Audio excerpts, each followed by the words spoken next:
자, 오후에 하나님 말씀 보도록 하겠습니다. 오늘 오후에 하나님 말씀은 열왕기상 22장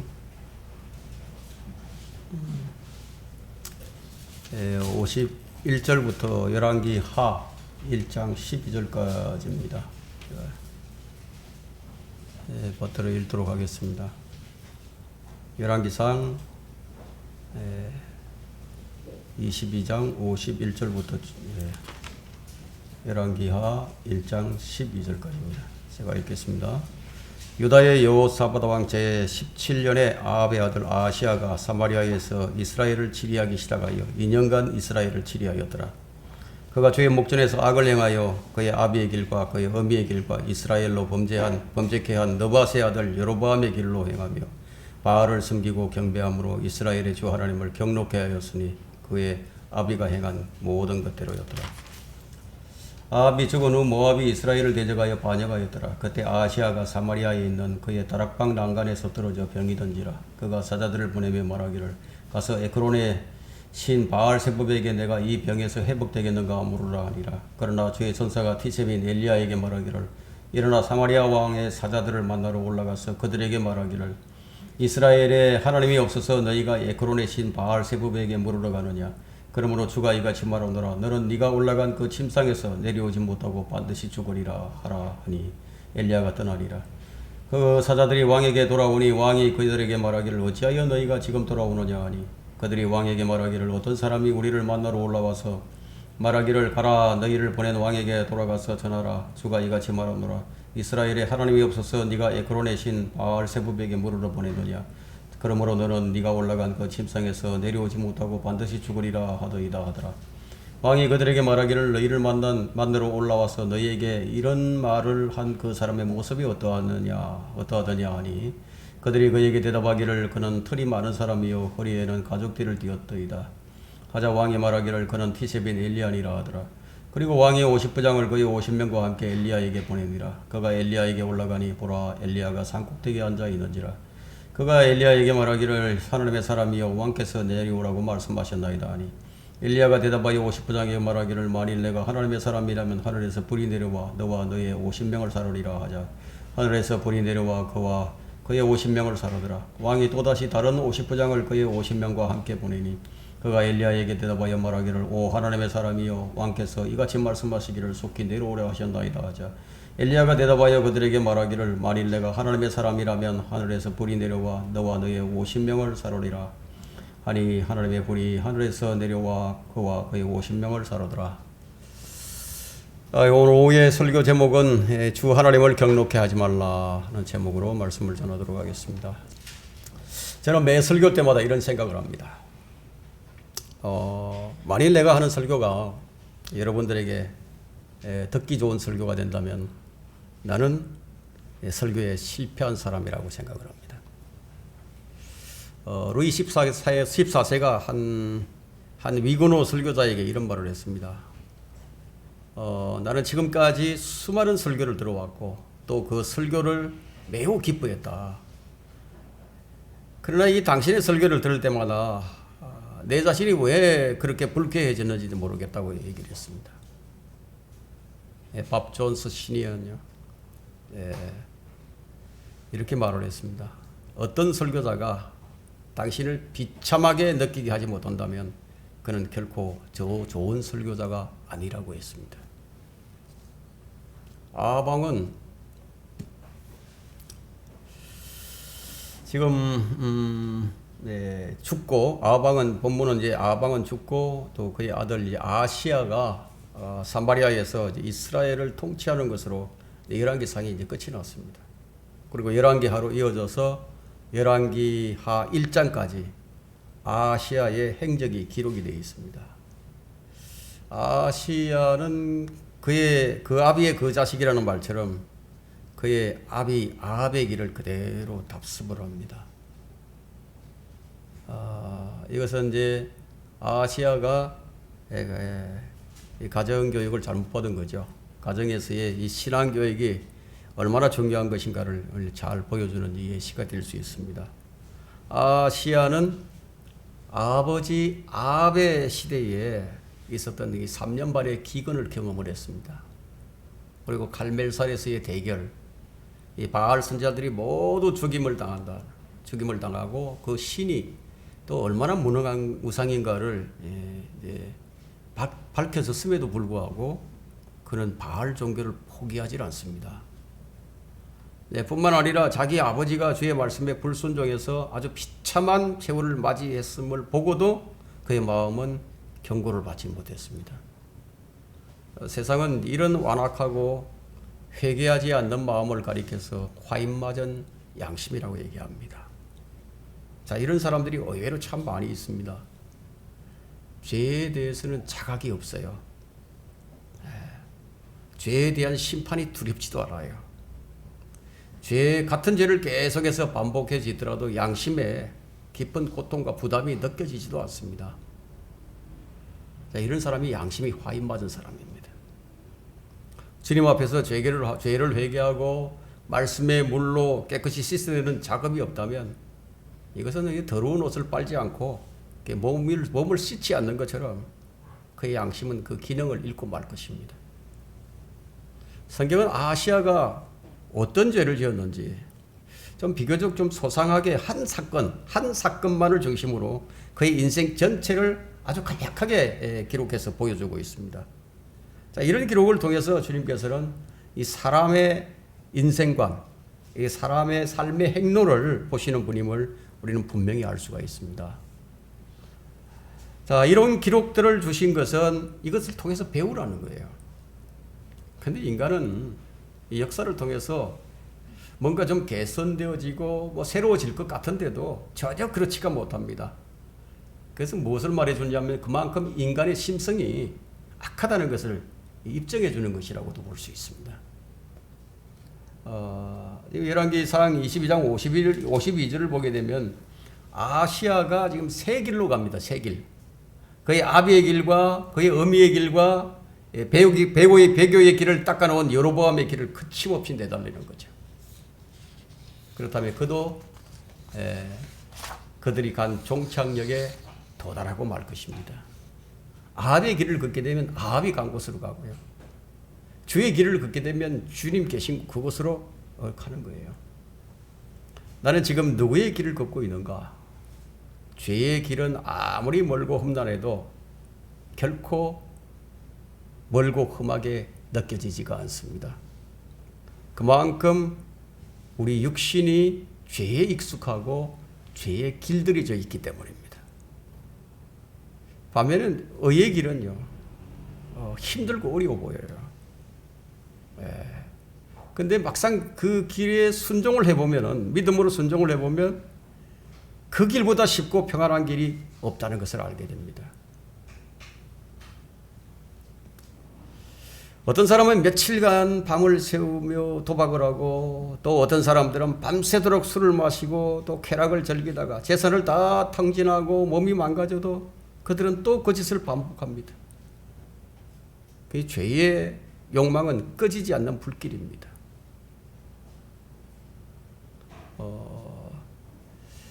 6.25 전쟁이 발발하기 전에 이제 남북이 분단됐죠. 남북이 분단되고 약 한 5년간의 이제 기간이 있었는데, 그 기간 동안에 이제 이북에 사시던 분들이 이 남한으로 참 많이 내려왔습니다. 그 내려온 동기가 뭐냐면 신앙을 지키려고, 그들이 신앙을 지키려고 그야말로 야밤에 산을 넘고 길이 없는 곳으로 넘어온 거예요. 이제 38선에는, 그때는 38선이죠. 그 38선에는 이 소련군들이 지켰어요. 로스케들이 지키고 있었는데, 그 험난한 산길을 애기를 짊어지고, 애기를 업고 짐을 짊어지고 산길을 해서 맨날 며칠을, 한 달이 걸리든 두 달이 걸리든 그렇게 걸려서 남한을 넘어온 거예요. 이 철조망을 지키고 있는 이 로스케들을 피해서 넘어오는 거예요. 그들이 왜 넘어왔을까요? 오늘 우리 찬양을 불렀죠. 주 안에 있는 나에게 딴 근심이 있으랴.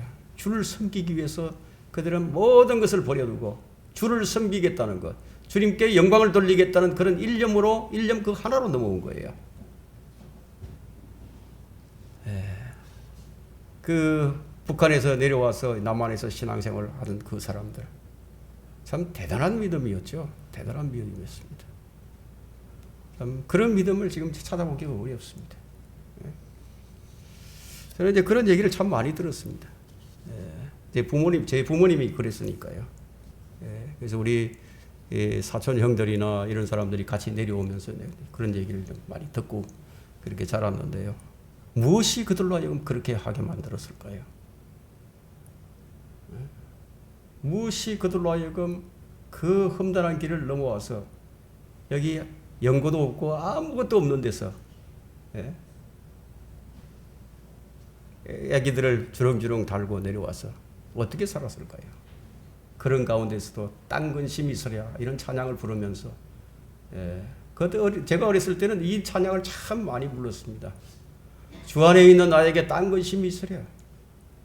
지금 우리는 잘 살게 됐는데도 땅 근심이 너무 많죠. 지금 이 시대는 죄의 욕망이 꺼지지 않는 불길처럼 타오르는 그런 시대입니다.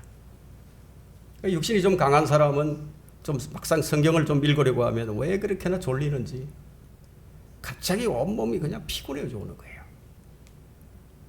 몇 분간의 성경 읽기와 몇 분간의 이 기도도 제대로 하지 못해요. 이게 죄를 향한 육신의 성향이라는 것은 육신을 위한 것이라면 지겹지가 않아요. 죄를 향한 육신의 성향은 죄를 지을 때 주를 의식하거나 주를 두려워하지도 않습니다. 아시아의 상태가 바로 이러했습니다. 그는 악을 행하려고 하는 그런 확고한 마음을 가지고 있었고 그의 아비의 행로를 그대로 답습한 결과 2년을 통치한 후 젊은 나이에 죽었습니다. 짧은 2년간 그에게 닥친 중요한 사건이 지금 열왕기하 1장에 기술이 되어 있는 거예요. 오늘 우리는 주 하나님을 경록케 하는 것이 무엇인지 그 결과는 어떠한지를 숙고해 보려고 합니다. 주 하나님을 경록케 하지 말라. 첫 번째, 아시아가 하나님을 경록케 할 때 모압이 반역을 일으켰습니다. 자, 1절을 볼까요? 열왕기하 1장 1절에 아합이 죽은 후 모압이 이스라엘을 대적하여 반역하였더라. 자, 이것은 주변 환경을 얘기하는 거죠. 주변 환경이에요. 환경의 변화예요. 모압은 다윗 왕 때부터 이스라엘의 식민지였습니다. 이 모압이 이스라엘이 남북으로 딱 갈라지자 북왕국이 좀 세력이 커 보이니까 북왕국 이스라엘에게 조공을 바쳤습니다. 열왕기하 3장 4절에는 한편 모압의 메사왕은 목양하는 자라 이스라엘 왕에게 새끼양 10만과 수량 10만을 틀과 함께 바쳤으나 아합이 죽자 이스라엘 왕을 대적하여 반역하니라. 자, 우리에게 일어나는 이 환경의 변화들 우연이 아닙니다. 여러분의 삶의 모든 영역에서 매 순간 하나님의 개입하심이 있는 것을 믿고 있습니까? 이것을 안다면 여러분은 매 순간 조심하고 또 조심하게 될 것입니다. 자, 이스라엘이 하나님을 경록케 할 때 모압이 반역을 일으키는 거예요. 환경의 변화가 일어납니다. 하나님께 대한 반역은 통상적으로 그에게 복종하던 민족의 반역으로 나타나게 됩니다. 우리는 누가 내게 반항을 하고 배반하고 거역을 한다면요, 먼저 내 자신이 하나님께 그렇게 행동하지를 않았는가를 먼저 돌아봐야 하는 거예요. 성경은 심지어 이렇게까지 말씀하십니다. 갈라디아서 6장 1절에 형제들아 어떤 사람이 무슨 잘못을 범하였으면 영적인 너희는 온유의 영으로 그런 자를 바로잡고 네 자신을 돌아봐 너도 시험을 받지 않도록 하라. 우리는 어떤 사건과 사고를 대할 때 가장 유념해야 할 점은 내 자신을 돌아보는 것에 내가 주의하는 게 좋아요. 내게도 이러한 점이 없는지. 자신을 잘 판단하게 되면 징계를 받지 않을 수 있어요. 성도들이 주님께 신실하지 않게 되면 여러분의 자녀나 여러분의 종업원이나 여러분의 친구가 여러분에게 신실하지 않을 거예요. 성도들이 주의 것을 도둑질하면 누군가가 여러분의 것을 도둑질하게 될 겁니다. 사람들이 하나님의 시간을 아끼지 않고 허비하게 되면 사람들이 여러분의 시간을 빼앗아가 버릴 것입니다. 내가 주님께 불순종하면 여러분에게 순종해야 할 위치에 서 있는 사람들이 불순종을 하고 반역을 꾀하는 일이 일어나게 될 것입니다. 이렇게 하시는 이유가 뭐냐 이거예요. 주님께서 우리가 빨리 깨닫고 돌이키게 하기 위한 이 벌이라고 보면 됩니다. 자, 하나님께서는 아합과 그의 아들 아시아에게도 그렇게 하셨어요. 아합이 주님으로부터 돌아섰을 때에 라못 길르앗이 시리아의 왕의 손에 떨어져 버렸어요. 그리고 모압이 그를 배반하도록 하셨습니다.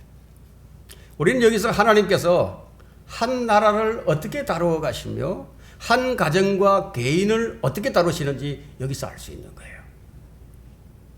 그리스도인에게는 우연이 없습니다. 무슨 일이 일어나든지 그 일은 먼저 주님과 나와의 관계에서 그것을 찾아야 된다는 거예요. 그 주님과 나의 관계를 잘 유지하는 것. 이거 이상으로 신앙생활에서 중요한 게 없어요.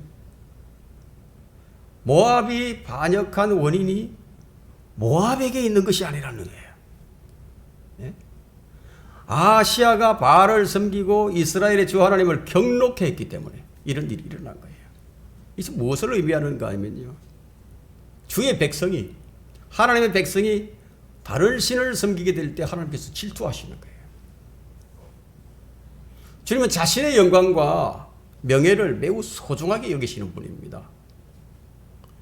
주의 백성이 주님을 떠나서 다른 신을 경배하고 섬기는 것을 용납하지 않으신다는 거예요. 불신자들이요, 어떻게 하든지 간에. 그건 상관이 없죠. 주의 백성이 아니니까요. 자, 우리의 지난 세월을 한번 돌아보십시오.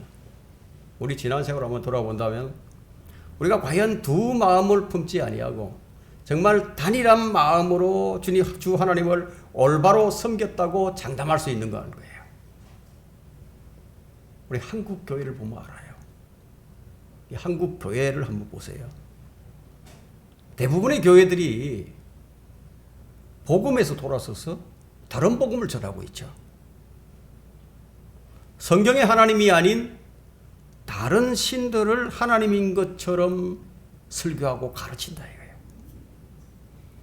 정통이라고 자처하는 교회들도 성경이 말씀하고 있는 예수가 아닌 다른 예수를 가르친다는 거예요.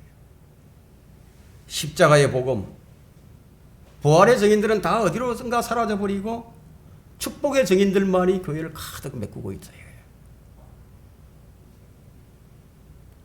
이에 대한 결과로 많은 성도들이 자기 부인과 자기 십자가 지기를 거부하게 되고 부와 명예와 쾌락의 신들을 만들어 놓고 교육을 우상으로 만들고 하나님을 경록게 하면서도 깨닫지 못하고 있는 거예요. 지금 이 세상은 돈이면 다 되는 세상이죠. 지금 이 현대 교회들도 똑같아요. 그러다 보니까 돈이 있어야 교회도 하게 되고 돈이 있어야 효도도 하고요. 돈이 있어야 뭐를 해도 할 수 있다는 그런 흔들림이 없는 확고한 신념을 붙잡고 성경을 팽개쳐버리는 자들이 나오게 된 것입니다. 그게 우연히 일어나는 일이 아니에요. 성경의 권위, 성경의 가르침, 예배와 모임, 기도의 중요성, 경건한 삶, 이런 우리가 마땅히 해야 할 일들이 돈을 버는 일보다 얼마나 뒤로 더 몰려다 있는 거라는 거예요. 바로 이런 행위들이 하나님을 경록케 하는 일입니다. 새 생명으로 사는 그리스도인들이요. 새 생명을 가지고 다른 일을 하고 있는데도 그것이 하나님의 질투를 유발시키는 일이라고 생각이 들게 하는 그런 강단의 설교가 아니라면 그가 들은 설교는 성경에서 나온 설교가 아니에요. 우리 주 하나님의 말씀이 아닐 것입니다. 지금도 곳곳에서 매우 적은 소수이지만 엘리야 같은 주의 종들이 현대의 우상들, 성도들이 속임을 당하는 줄도 모르고요. 섬기는 물질과 교육, 돈과 쾌락이라는 육신의 만족들을 추구하는 이 시대의 우상숭배를 향해 경고와 질책의 설교를 하고 있지만 몇몇이나 그들의 설교의 귀를 기울이며 자신의 삐뚤어진 그 인생관, 자신의 생각, 자기 가치관을 바꾸고 있는가 하는 겁니다. 경건한 성경 용어를 입에 달고 살면서도 과연 아합의 길을 걷고 있지는 않는가 하는 거예요. 가장 경계해야 할 것이 무엇입니까? 우상숭배예요. 여기 우상숭배할 때 이런 일이 일어났다 이거예요. 주를 경록케 할 때 반역이 일어나 버렸어요. 주 하나님을 경록케 하지 말라. 두 번째는요, 아시아가 하나님을 경록케 할 때 예기치 않은 사고로 병이 들었습니다. 2절을 한번 볼까요? 그때 아시아가 사마리아에 있는 그의 다락방 난간에서 떨어져 병이 든지라. 그가 사자들을 보내며 말하기를 가서 에크론의 신 바알세붑에게 물어 내가 이 병에서 회복되겠는가 물으라 하니라. 자, 설상가상이라는 말이 있습니다. 이제 모압이 이스라엘을 대적해서 반역을 하고요. 거기다 이제 설상가상으로 아시아는 다락방 난간에서 떨어져 병이 들어버립니다.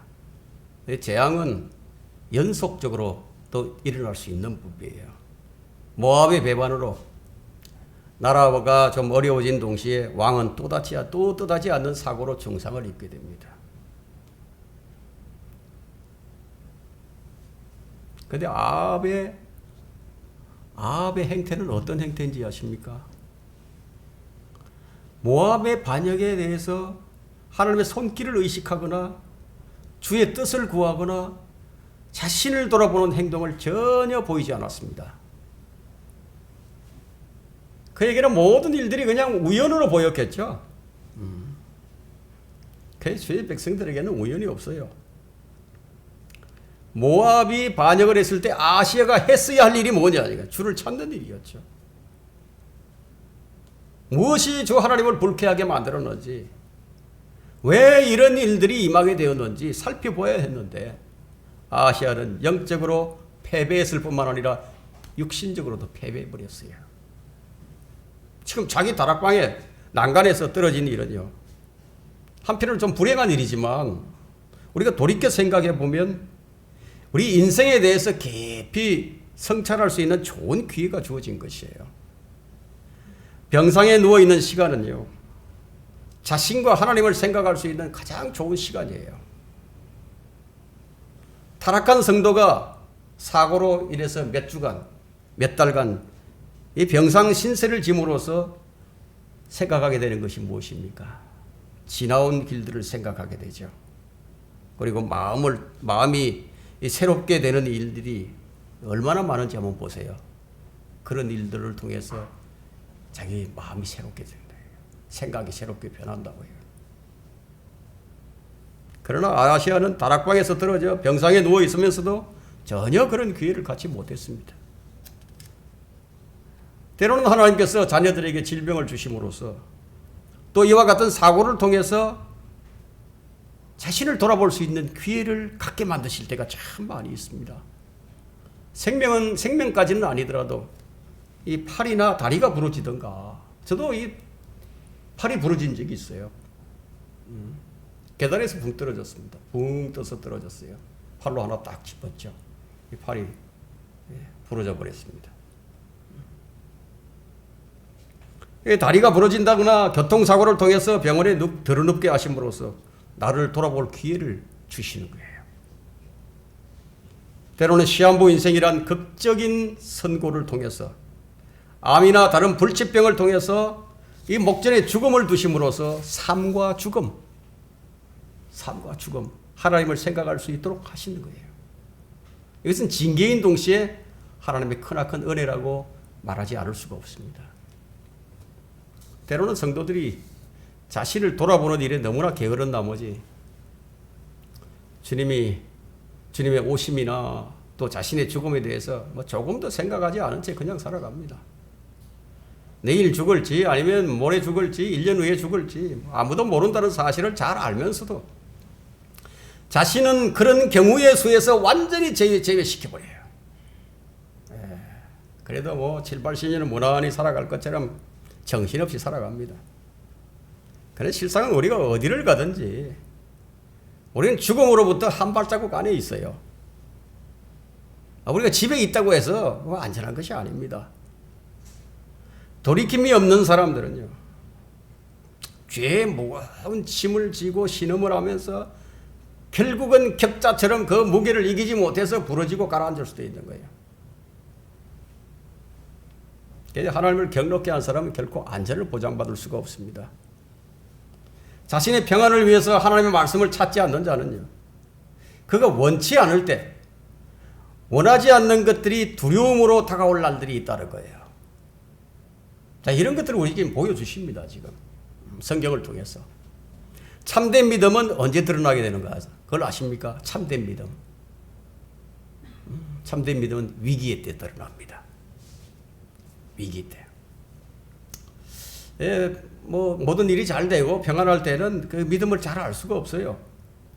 진정한 믿음의 척도는 위기에서 나타납니다. 사람들이 이런 말을 많이 합니다. 신학을 하거나 또 성경을 읽고 또 기도 생활을 하면서 교회 생활을 잘 한다고 하는 사람들이 가만 보니까 이 말과 행동이 다르더라. 말과 행동이 다르더라. 이런 말을 많이 해요. 이건 뭘 의미하느냐면 그만큼 뭐 믿음 따로 행동 따로 하는 사람들이 많다는 얘기예요. 뭐 그렇다고 해서 행동이 좋다고 해서 그 사람의 은행이요 진정한 척도가 되는 것도 아닙니다. 믿음의 진정한 척도란 마지막 순간에 어떻게 반응하는 거예요. 마지막 순간에 내가 어떻게 반응을 하느냐 이거예요. 이 진정한 믿음의 척도는 마치 전쟁이 일어났다 이게. 막 폭탄이 투하가 돼가지고 방공에 숨어 있다 이거예요. 주변에서 막 터지는 이 폭탄 소리를 들으면서 이 폭탄이 떨어져서 내 머리 위에 떨어져서 생을 마감할지도 모르는 때에 어떻게 반응하는가 하는 거예요. 삶과 죽음을 실감하는 순간에 내가 무엇을 느끼고 무엇을 생각하며 어떻게 반응하는가예요. 바로 이것이 궁극적인 믿음의 척도입니다. 왜냐하면 이를 통해서 믿음의 정통성을 알 수 있기 때문이에요. 오직 자신이 믿는 하나님이 어떤 분이신지 알고 믿음으로 굳게 확신할 수 있는 사람만이 그런 상황에서도 주님을 찬양하면서 주를 의지할 수 있기 때문이에요. 사람은 역경의 날에 무엇을 드러내는지 아십니까? 자신의 우상을 드러냅니다. 내 우상이 누구냐 이거예요. 생활에 어려움이 닥쳐오면 자신이 의지하고 있는 하나님이 누구인지 드러나게 되는 거예요. 돈을 사랑하는 사람은 돈을 찾아서 떠나게 되고 세상을 사랑하는 사람은 세상의 쾌락을 향해서 찾아 떠나간다 이거예요. 공경에 처해 있었던 사울 왕이요 신접한 여자를 찾았듯이 몸져 누운 아시아가 에크론의 신 바알세복을 찾듯이 거의 믿음을 보여주는 거예요. 이 바알세복은 이 파리 대왕이라는 뜻인데요. 당시에 이제 파리들이 주로 퍼뜨리는 이게 전염병이 있었습니다. 그 전염병으로부터 보호해주는 신을 바로 바알세복인 줄 알고 믿었다. 주님은 이 복음서에서 이 바리새인들에게 여러 차례 들었던 말인데 바알세복의 헬라어 표기가 뭐냐면요. 바로 바알세볼인데요. 이게 마귀들의 왕이란, 마귀들의 대왕이란 그런 뜻이 있습니다. 아시아가 섬긴 것이 누구였습니까? 마귀였죠. 마귀가 자신의 운명을 예측할 수 있는 신으로 섬겼던 겁니다. 이 율법에 따르면 이걸 어떻게 처리해야 되죠? 율법에 따르게 되면 점쟁이들이나 점술가들이나 신접한 자들을 찾는 것, 부리는 영들을 찾는 자들, 이런 사형이에요, 사형. 하나님의 백성의 왕, 이스라엘 왕이 이교도의 신에게 자신의 운명을 묻는다는 것은 이스라엘 백성들뿐만 아니라 이교도들에게도 이스라엘의 하나님을 공개적으로 부인하는 거죠. 그야말로 대내외적으로 바알세붑을 참신으로 인정하는 그런 결과를 초래하게 되는 거죠. 주님을 공개적으로 거절하는 죄는요, 주님을 경록해 하기에 충분한 죄입니다. 이에 대한 하나님의 진노가 3절이에요. 그러나 주의 천사가 티셉인 엘리야에게 말하기를 일어나 사마리아의 왕 사자들을 만나러 올라가서 그들에게 말하기를 이스라엘에 하나님이 없어서 네가 에크론의 신 바알세붑에게 물으러 가느냐. 주의 백성이 우상을 찾을 때 살아계신 하나님께서 살아계시다는 그 증거로 그 죄를 물으시는 것은 너무나 당연한 것이죠. 살아계시니까 묻는 거예요. 여러분의 자녀가 여러분에게 죄를 지을 때 어떻게 하겠습니까? 예. 여러분, 거듭난 성도들 그런 일은 없겠지만요. 소위 크리스찬이라고 얘기하는 사람들은 재미삼아서 점을 보거나 운세를 알아보기 위해서 관상을 본다거나 수상이나 별자리라 본다거나 요즘 타로라는 그런 것들이 있죠. 그런 것을 그런 장난 삼아서 해서도 안 될 일입니다. 이것이 하나님을 경록해 하는 죄이기 때문에 우리는 그런 부분에 있어서는 두려움을 가져야 합니다. 지금 아시아가 지금 이런 죄를 반복하고 있는 거예요. 우리는 때때로 주님의 이런 음성을 듣습니다. 하나님이 없어서 사람들에게 묻느냐 이거야. 예? 하나님이 없어서 네 혼자 모든 고민을 하고 염려하고 그런 걱정을 하고 있느냐는 거지. 우리는 매사에 하나님을 찾고 하나님께 묻는 습관들을 가져야 합니다. 그것이 바로 주님을 인정하고 주님을 높여드리는 아주 작은 출발이에요. 만일 여러분의 자녀가 자신의 진로를 여러분들에게 이런 방구도 없이 만약 다른 사람들에게 의뢰하고 의뢰한다면 여러분의 자녀가 부모를 존경하고 두려워하는 태도라고 생각할 수 있겠습니까? 아내가 남편에게 묻지도 않고요. 남편이 아내에게 묻지도 않고 다른 남편, 다른 아내에게 진지하게 상담을 하고 토론을 하게 된다면 그것이 여러분의 분노를 일으키기에 충분하지 않겠습니까? 하나님은 그런 행위를 용납하지 않으십니다. 누구에게 먼저 물어야 하는가? 바로 주님께 먼저 물어야 합니다. 주 하나님을 경록케 하지 말라. 세 번째, 아시아가 하나님을 경록케 할 때 그에게 죽음이 선고되었습니다. 4절에는요. 그러므로 주가 이같이 말하노라. 너는 네가 올라간 그 침상에서 내려오지 못하고 반드시 죽으리라 하라니 엘리야가 떠나리라. 자신에게 주어진 기회가 있었는데 다 놓쳐버렸어요. 그 주어진 기회를 단 하나도 선용하지 못하고 모든 기회를 다 놓쳐버린 지금 아시아에게 내려진 엘리야의 메시지가 뭐였느냐. 죽음의 향기였습니다. 사망의 향기였습니다. 엘리야의 입술은요, 사르밧 과부에게는 생명의 향기였지만 아합과 아시아에게는 언제나 사망의 향기였습니다.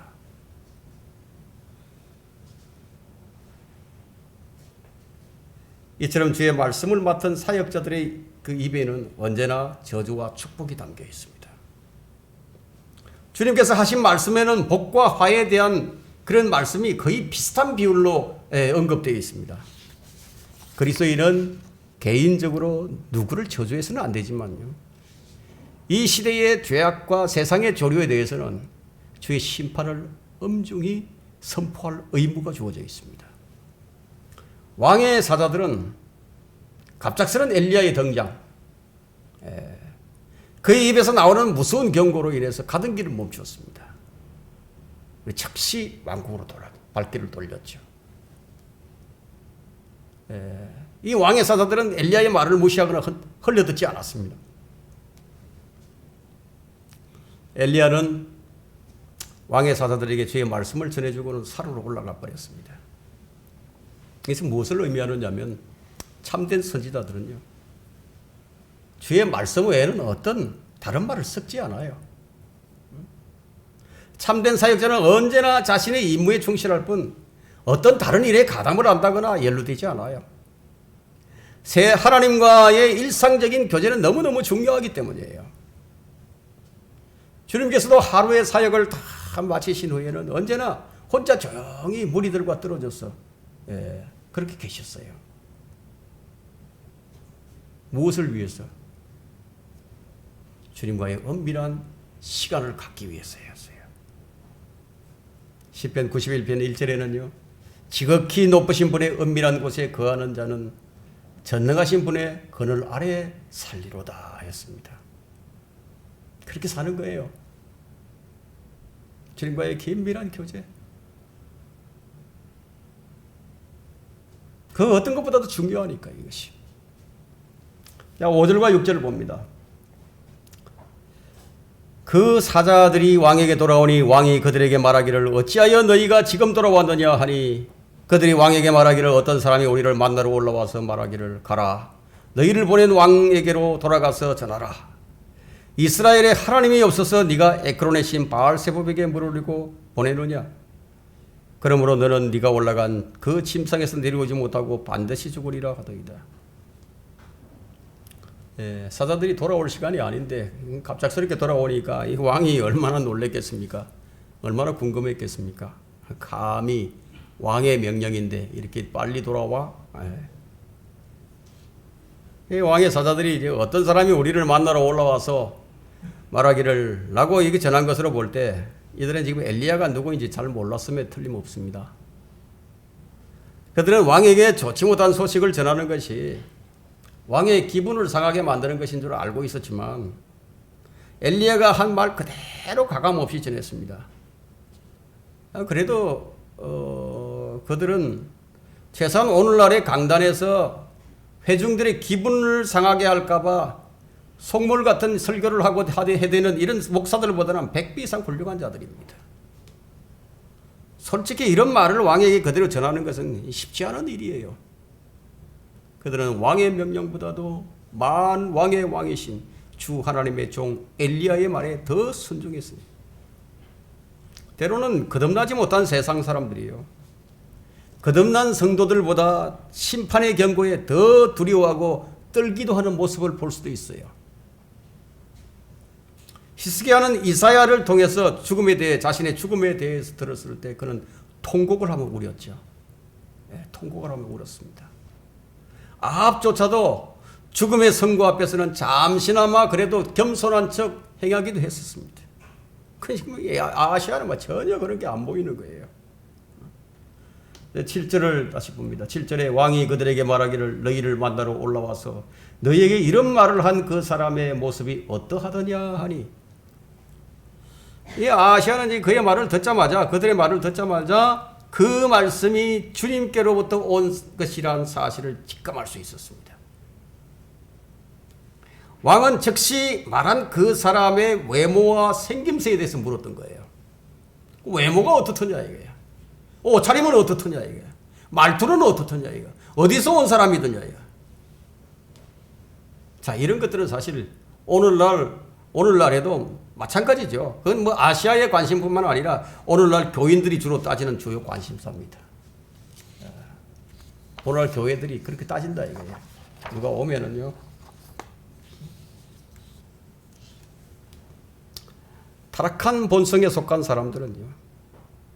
하나님의 종들이 전하는 말씀과 그 내용보다는 그 전하고 있는 그 사람의 배경과 인물, 그 사람의 개성과 카리스마, 말하는 태도, 외모, 어느 교파, 어느 신학, 어느 지역 출신인가, 그것에 더 관심을 두죠. 왜 이런 관심을 거기에 가지게 될까요? 자, 이것은 주 하나님께서 주시는 그 말씀이, 주님이 주시는 말씀이 주는 찔림을 회피하려고 하는 데서 나오는 거예요. 주의 말씀에 집중하지 않겠다는 거죠. 설교의 본문과 설교의 내용보다도 설교자의 외모와 배경에 관심을 두는 사람들은 어떤 사람인지 아십니까? 우편물보다는 우편 집배원의 누군가에 더 관심을 갖는 자들입니다. 어떤 대답을 했는지 들어볼까요? 8절에 그들이 그에게 대답하기를 그는 털이 많은 사람이요 허리에 가죽띠를 띠었더이다 하자 왕이 말하기를 그는 티셉인 엘리야니라 하더라. 이 모습을 우리가 볼 때 누가 연상이 되죠? 침례인 요한이 떠오르죠. 침례인 요한. 침례인 요한은 엘리야 영으로 왔는데 하는 사역이 매우 비슷했습니다. 엘리야가 이스라엘 백성들을 주님께로 돌이키는데 온 힘을 다 기울였듯이 침례인 요한 역시 이스라엘 백성들의 마음을 주님께로 돌이키고 준비하는데 사역을 집중시켰습니다. 입고 있는 옷은 그 사람의 신분이라 사역을 가장 잘 나타내 줍니다. 이 선지자들은 이 주의 사역에만 관심을 둠으로써 화려한 옷을 입지 않았어요. 하지만 거짓 선지자들은 사람을 속이려고 양의 옷을 입게 됩니다. 엘리야는 털이 많은 사람이요 허리에 가죽띠를 띠었는데 자, 이 말 한마디만으로 왕은 그가 엘리야라는 사실을 금방 알아채는 거예요. 그는 그의 아비 아합 왕 때부터 사역하던 엘리야에 대해서 모를 리가 없죠. 왜냐하면 그 엘리야가 한 말이 지금까지 한 번도 땅에 떨어져 본 적이 없었기 때문에 그 사실을 잘 알고 있다 이거예요. 하지만 그가 한 일이 무엇입니까? 겸손해졌는가요? 주님께 은혜와 자비를 구했는가요? 전혀 그렇지 않았어요. 그의 마음에는 악을 행하기로 정해져 있는 겁니다. 절구통에 넣어도 빠지지 않는 그런 마음을 가지고 있는 거예요. 그에게 생긴 병도 모압의 반역도 그의 마음을 돌이킬 수가 없었습니다. 그는 역사에서 배운 것이 아무것도 없습니다. 그는 곧 죽을 것이라는 심판의 메시지도 그를 변화시키지 못했습니다. 그가 한 일이 무엇입니까? 그가 즉시 군대를 보내가지고 엘리야를 강제로 데려오려 죠 강제로. 죄인들은 하나님의 사람만이 없다면은 하나님의 말씀이 무효화되는 줄로 압니다. 이교도들은 부정만 붙여놓으면은 화를 면하는 줄로 아는 것처럼 9절을 보겠습니다. 9절에 그리고 왕이 50부장을 그의 50명과 함께 엘리야에게 보내니라. 그가 엘리야에게 올라가니 보라 엘리야가 산 꼭대기에 앉아 있는지라. 그가 엘리야에게 말하기를 하나님의 사람이여 왕께서 내려오라고 말씀하셨나이다 하니. 여러분 엘리야를 한 사람 데리러 가는데 왜 군대가 필요하죠? 왜 군대를 보냅니까? 공권력 행사죠. 공권력을 보낸 거예요. 순순히 말 안 들으면 그건 강제 연행을 하라는 그런 의미가 담겨 있는 거죠. 당시 그 이교도들의 이제 관습에는 저주를 피하려고 하면요. 저주한 사람으로 하여금 그 저주를 취소하게 만들거나 아니면 그 저주한 사람이 죽는 것이라고 믿었어요. 그럼 그 저주가 풀린다는 그런 생각을 가지고 있었죠. 그래서 이런 의미에서 아하시아 왕은 자신에게 임한 저주를 풀기 위해서 엘리야를 불러서 그 저주를 취소하게 하거나 그렇게 하지 않을 때 그를 죽여야겠다는 생각에서 군대를 출동시켰을 가능성이 매우 큽니다. 그는 엘리야만을 생각했지 엘리야의 하나님이 어떤 분이신지는 전혀 생각하지 못했습니다. 50부장이 여기서 하나님의 사람이요 라고 부른 것은요. 존경의 의미가 아니에요. 조롱의 의미를 담고 있었죠. 마치 오늘날 예수쟁이라고 부를 때 그 속에 은근히 조롱의 뜻이 담겨 있는 것처럼요. 엘리야의 말을 들어보면 알아요. 10절에 볼까요? 10절. 엘리야가 대답하여 50부장에게 말하기를 만일 내가 하나님의 사람이면 불이 하늘에서 내려와 너와 너의 50명을 사르리라 하자. 하늘에서 불이 내려와 그와 그의 50명을 사르더라. 만일 내가 하나님의 사람이라면 라고 하는 것을 볼 때 50부장이 하나님의 사람이요 라고 부른 것은 네가 하나님의 사람이냐? 하나님의 사람이 뭐 그리 대단한 것이냐? 이런 의미가 있었기 때문에 엘리야 선지자는 만일 내가 하나님의 사람이라면 하늘에서 불이 내려와 너와 너의 50명을 사르리라. 엘리야에게 빈정된 것은 하나님께 빈정된 것이에요. 주님께서 세상이 너희를 미워하면 그것은 너희를 미워하기 전에 나를 미워한 것임을 알라고 했는데요. 오늘날에도 공권력으로 교회를 박해하는 것은요, 하나님께 대한 도전이에요. 죄인들이 하나님을 조롱하는 말들을 농담 삼아서 말하지만 그 죄는 율법 시대에 따르면 사형에 해당되는 신성모독죄입니다. 엘리야는 신성모독죄에 대해서 적시 죄를 집행했는데, 이 엘리야는 다시 한번 대환란 때에 두 정인 가운데 한 사람으로 와서 그를 모독하는 말을 하는 자들 입에서, 모독하는 자들을 입에서 나오는 불로 태워버릴 것입니다. 왕정시대에 왕이라고 해서 하나님의 선지자를 자기 부하들처럼 명령하고 지시할 수는 없었습니다. 왜냐하면 왕들이 선지자들을 통해 주의 말씀을 듣고 통치하는 신정체제였기 때문이에요. 어리석은 죄인들의 입에 오르내리는 하나님의 사람이란 말에 대한 그 진실성과 하나님의 이름을 모독하는 것에 대한 심판을 내린 겁니다. 하나님께서 과연 엘리야를 하나님의 사람으로 인정하는 것인가, 그렇지 않은가, 이것에 대한 간단한 증거도 겸한 것이었습니다. 전에 엘리야는 하나님의 불이 제단에 놓인 재물에 떨어지도록 기도를 했는데, 오늘은 이 재물이 아닌 죄인들 위에 바로 임하고 말았습니다. 이것은 우리의 대속 재물이 없었다면 우리가 받을 심판이 무엇인지를 충분히 보여줍니다. 우리에게 주 예수 그리스도의 십자가의 희생이 없었다면 주의 진노의 불은 바로 우리 머리 위에 임하게 되었을 것입니다. 십자가의 대속과 사랑을 받아들이지 않는다면 그 사람이 받을 형벌은 그대로 집행이 되는 겁니다. 데살로니가후서 1장 8절과 9절에는 하나님을 알지 못하는 자들과 우리 주 예수 그리스도의 복음에 순종치 아니한 자들, 불길 가운데서 벌하시리니 이런 자들은 주의 임재와 그의 능력의 영광으로부터 떠나 영원한 멸망의 형벌을 받게 될 것이라요.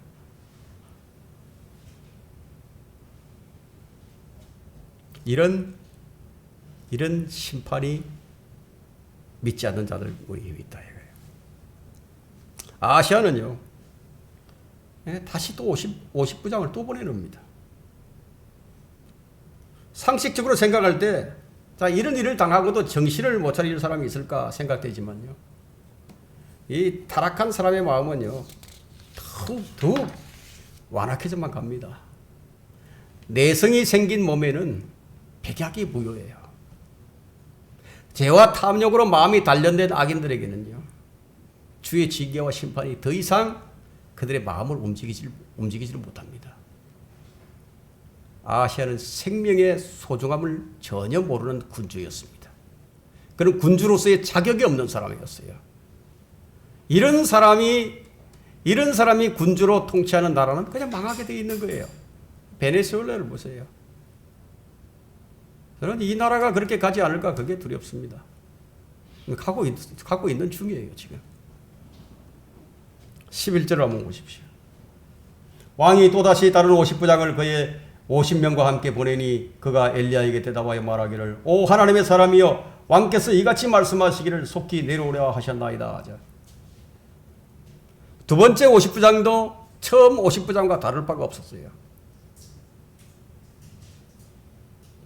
자, 이런 일들은 이 무신론자들이나 우상숭배자들, 그리고 가짜 그리스도인들이요, 하나님의 사람들을 무시하고 멸시하는 그 죄는 지금 정도를 넘어서서 더 심해지만 갑니다. 자, 결론적으로 우리가 여기서 배워야 할 교훈이 뭐냐, 뭐를 배워야 하느냐, 하나님이 어떤 분이신지 알아야 하는 거예요.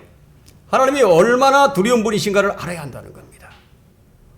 피조물들이 창조주를 대적하겠다는 것은 참으로 좀 어리석은 일이에요. 이사야 45장 9절을 보게 되면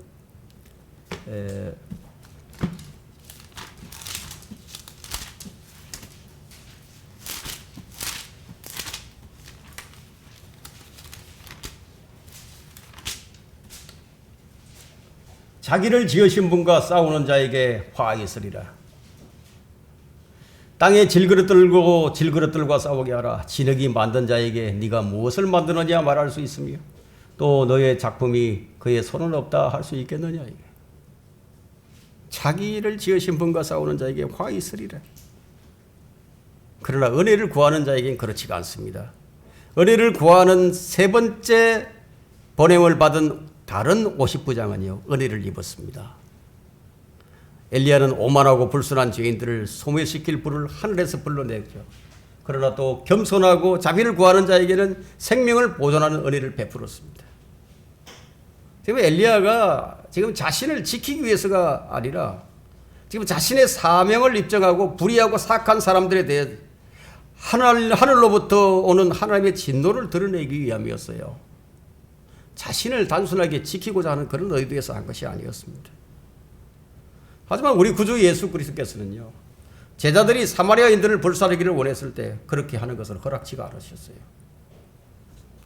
왜냐하면 지금은 바로 하나님의 은혜의 시대이기 때문이에요. 자, 우리가 이런 시대에 산다는 그 자체만으로도요. 복이 아닐 수가 없습니다. 엘리야는 하나님의 영광을 생각했고 제자들은 그들 자신의 명성을 생각했습니다. 하나님을 경록케 하는 것은 주의 백성들이 주를 떠나서 우상 숭배할 때 일어났습니다. 이것은 참 두려운 일이 아닐 수가 없습니다. 열왕기상 22장 53절에 바알을 섬기고 경배함으로써 이스라엘의 주 하나님을 경록케 하였으니 그의 아비가 행한 모든 것대로였더라. 주를 경록케 하는 것은 결국 우상 숭배예요. 우상 숭배. 골로새서 3장 5절에는 탐심은 우상 숭배이라. 그리스도인의 우상 숭배가 탐심이에요. 그리스도인은 이것을 매우 주의해야 합니다. 그리스도인이 탐심을 품는다는 것은 두 마음을 품고 하나님을 섬기는 일이 되기 때문이에요.